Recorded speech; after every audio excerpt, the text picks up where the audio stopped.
Hey everyone, it's Susan Pierce Thompson and welcome to the weekly vlog.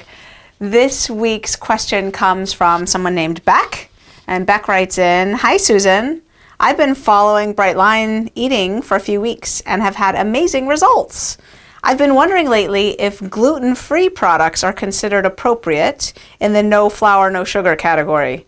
Would you be able to cover this topic in one of your weekly vlogs, please? Thanks, Beck Davies."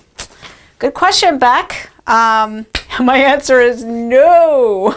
No. It's one of the big, I don't know what to call it exactly, like scams of our modern health food industry that gluten-free, even organic, non-GMO, that these buzzwords sort of in our minds become synonymous with healthy when they're not necessarily. Now don't get me wrong, given two sets of healthy foods, I would prefer to eat the one that's organic and gluten-free and non-GMO.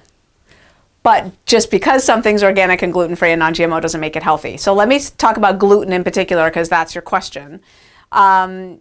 So the deal with gluten is that it's the protein part of the grain of wheat, rye, different varieties of wheat like kamut and spelt and stuff like that. Those grains contain gluten in their protein component. Now, some people are gluten sensitive. Some people are totally allergic to gluten. They have celiac disease. I'm not an expert in these things. I'm not medically trained. I don't have gluten sensitivity, so it's not something that I've looked at deeply. I have, however, looked deeply at the gluten-free products aisle in my grocery store, and I can tell you it's a bunch of crap. Instead of having gluten in it, what they do is they highly refine corn and rice and potato, flour, starch, and then add a bunch of sweeteners with fancy names like agave and brown rice syrup and crystallized cane juice concentrate.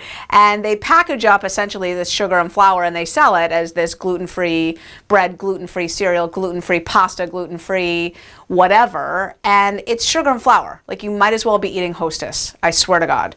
So I don't recommend it. It's highly processed junk food with a gluten-free label on it. And, rice, starch, potato flour, like all of these things are the essence of the refined products that in Bright Line Eating we want to get away from. So the issue is not gluten. The issue is refining and purifying and processing the food before we eat it. So the best analogy for why we avoid refined and processed foods in Bright Line Eating came just this past weekend. I was with my friend Alan Christensen, Dr. Alan Christensen, and he gave me this great analogy that he uses to explain this. The reason we don't want our food ground up into flour or into potato starch or any kind of refined substance like that is that it absorbs too fast in the gut, and that's what causes the metabolic havoc. And as an analogy, a whole grain like brown rice, for example, a whole grain, as compared with rice flour, which is what you'll find in gluten-free products, affects the body completely differently. Imagine that your absorption system is like melting the food. So imagine your food were ice and you had to melt it. Eating brown rice is like taking a 1 foot by 1 foot cube of solid ice and setting it on the concrete on a hot day and waiting for it to melt. It'll melt. It'll just take probably a couple days to melt, right? Compare that with taking the same equivalent amount of H2O molecules and making it shaved or smashed little fragments of ice, like the kind you'd get in a snow cone or a Slurpee or something like that, and spreading it out on the tarmac on a hot day. It melts on contact practically. That stuff is melted almost immediately. And that's what you're eating essentially when you eat gluten-free products made out of potato starch and rice flour and all of these basically sugar and flour type substances. It just absorbs immediately into the gut lining, causes this big glucose surge, causes a big insulin surge, and causes metabolic damage. And causes addiction. So gluten-free is unfortunately not a proxy for anything that you want to be eating. Now, if you need to avoid gluten because you have gluten sensitivity, avoid gluten. I'm not here to tell you that gluten is important to eat or a good thing to eat or not. That's like not my, I'm agnostic about that. There's plenty of other people in the health industry that are happy to tell you all about gluten and what they think of it. I personally think that far too many people are concerned about gluten. I think that there's what I've seen of the research is that there's a sliver of the population, far less than 20%, that should be avoiding gluten, and for the rest of people, it's really not an issue. It's actually often found in some very healthy foods, like whole grain oatmeal, for example. Not a problem for most people.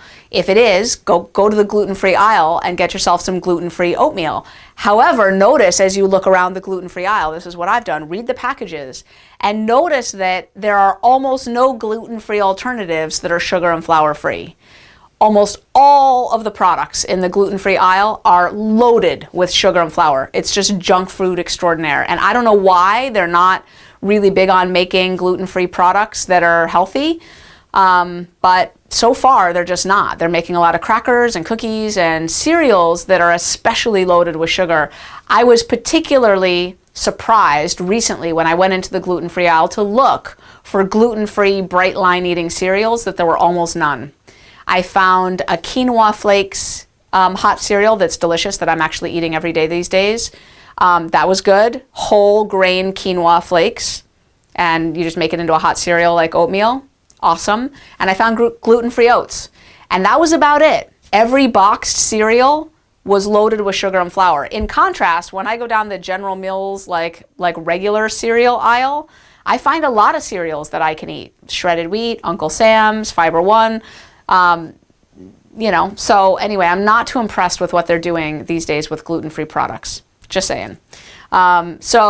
Yeah, Beck, the answer to your question is a resounding no. You cannot use gluten-free as a proxy for sugar and flour-free because it's anything but. As a matter of fact, it's just about the opposite. So I'm glad you're doing Bright Line Eating. I'm glad you're getting some results. That's awesome. Keep reading those labels, and you want to avoid anything that has any kind of sugar, flour, starch. Just avoid those things. And I'm glad you sent in your question. And if you have something you want me to address on the weekly vlog, send it in. I'm at Susan@brightlineeating.com.